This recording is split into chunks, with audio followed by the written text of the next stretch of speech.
Welcome back! We will go right back on track and continue our journey, now as a group of 4.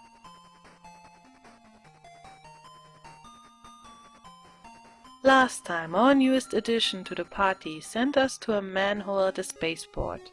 We find it at the port of the planet Palma.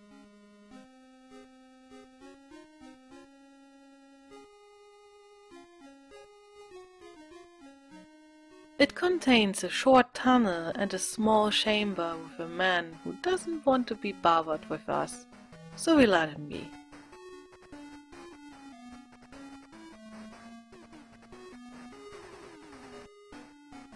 At the other end of the tunnel lies a village, but clearly had seen better days.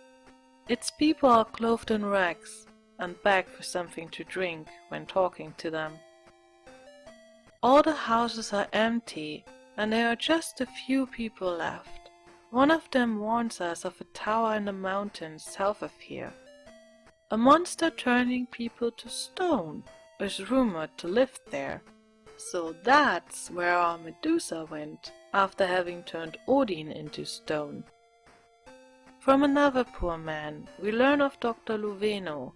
He really used to have his laboratory here, but he went bonker and got imprisoned in Triada, a prison also located in the south.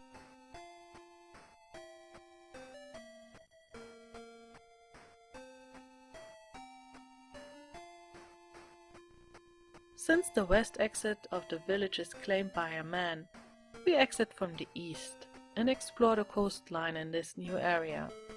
Not far from our starting point, we can see the mentioned prison within the mountains.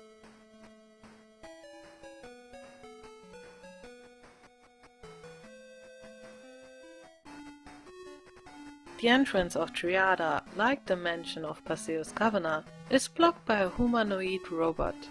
This one requests a look on our road pass in order to let us through. Passing by him, we find a lot of cells.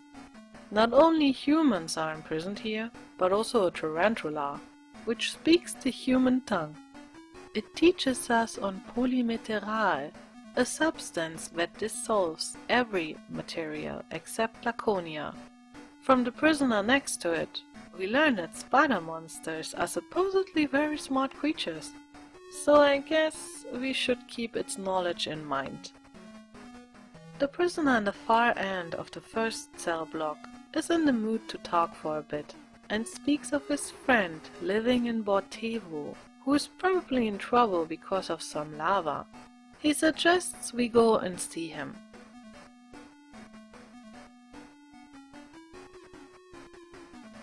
In the second cell block, we hear of Hubsby for the first time.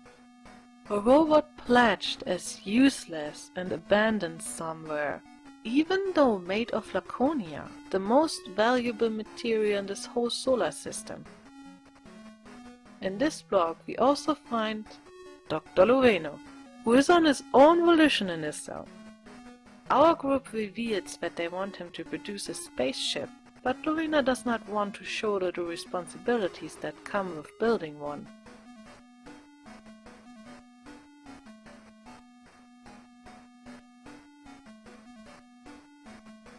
Alice again can't accept the rejection and continues pestering the doctor, till he gives in, under the condition of having the 4 listening to him. Alice accepts the deal and Luveno heads off, back to his former headquarters in the Gothic forest. We follow his lead after having inspected the last cell in the prison and defeated another skeleton monster for some estatas. Because of playing the rebalanced version of Phantasy Star, we don't face money issues so far, and the money reward for special monsters appears a bit lame. But back in the original, every meseta might have been appreciated.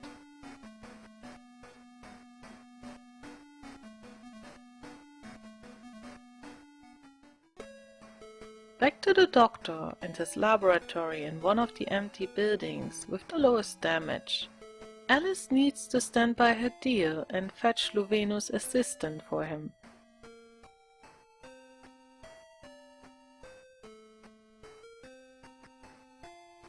Following his guess of the co-worker hiding in the underground passage, we return to bother the lone man down there. Thankfully, he is keen on the idea of helping the doctor build a new spaceship, and agrees to return without any strings attached.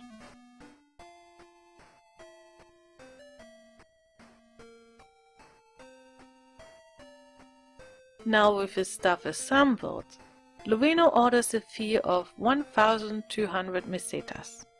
We have more than enough to cover this, so we pay, and he immediately starts to work.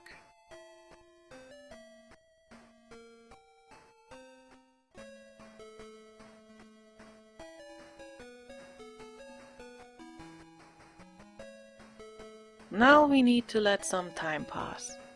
For that we head to the tower we were warned of not to enter. Yet Odin claimed Medusa carries a mystical axe with herself, so I could not let a chance pass to retrieve it from her. The tower is, like the last optional dungeon where we got Meow's fangs, massive. Lots of levels need to be mapped out, and many very strong monsters faced till we reach the very top.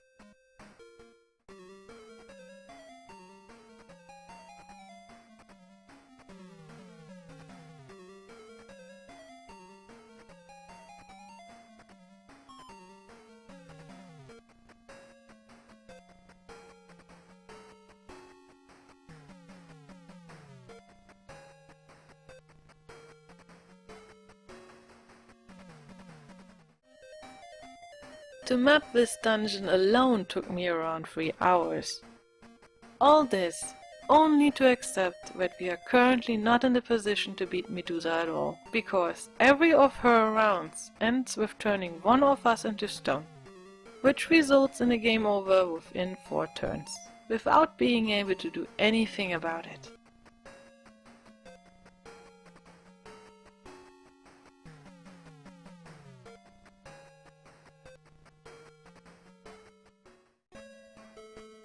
Hitting a wall in terms of our progress with Miss Medusa, the group decides to instead explore a bit more on the world map. West of the mountain group, we run into the promised lava. To my surprise, it can be crossed, but not without taking damage on every step. On the other side of this burning field lies another destroyed village. With all the hot lava around it, the question arises whether or not the damage on all the houses is caused by the volcanic eruption. As with the village in the Gothic forest, all houses appear empty, well, of inhabitants. Instead, a lot of rubble can be found everywhere. Curious as I am, I'll let Alice and her peers investigate them all, but nothing of interest can be found. Even though the only man outside shared a rumor with us of a functional robot lying around somewhere in all this junk.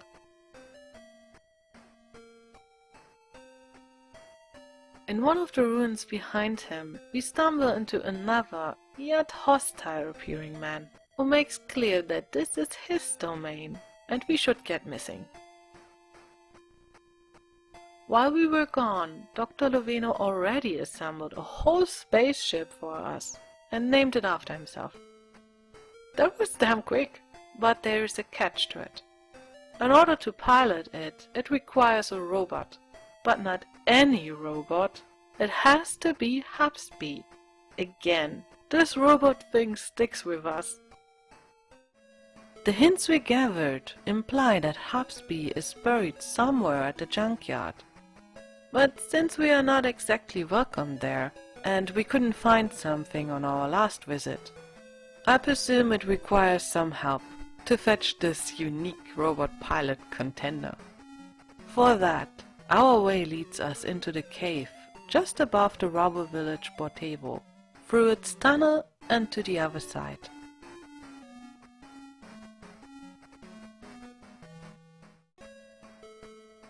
We emerge on this island, with a tiny town not too far away, where our group can tend to their wounds, and take a small break from their travel.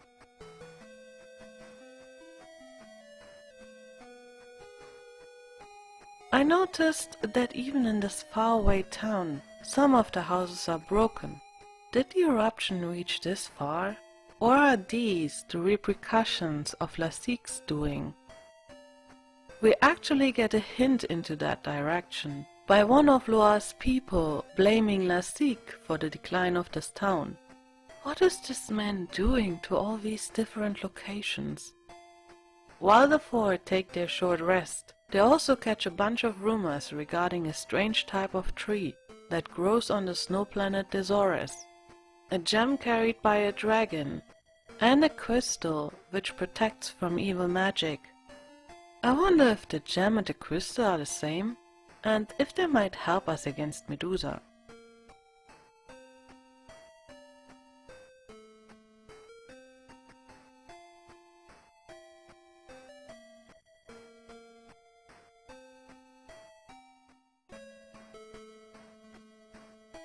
Refreshed, Alice continues to lead the group to the next town, Avion.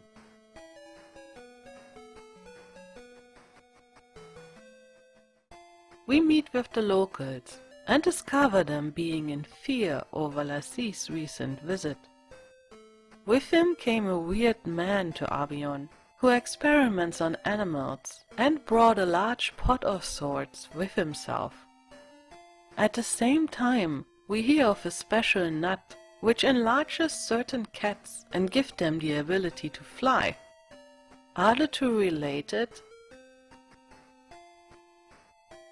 Avion is larger than the last towns and offers a first food store where we can buy polymaterial for 1,600 mesetas. The material that dissolves everything except Laconia. We heard of it from a tarantula in the prison, where we also found Dr. Luveno. But honestly, I did not expect to find something so dangerous at the food market. Following the underground passage, Alice and the others reach an island at the town center. Now is maybe the first time we will see Lassik in person.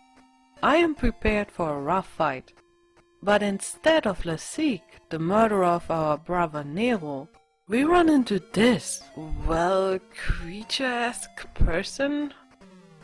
The suspicious-looking man prompts us to hand over Meow to him. Of course we don't follow his orders. Meow is a member of our team, and we don't let any weird experiments be done with him. As consequence, kinda comprehensible, we get attacked. To feed your curiosity, if we had offered Meow, he would have gotten killed, and we would enter this fight with one team member less.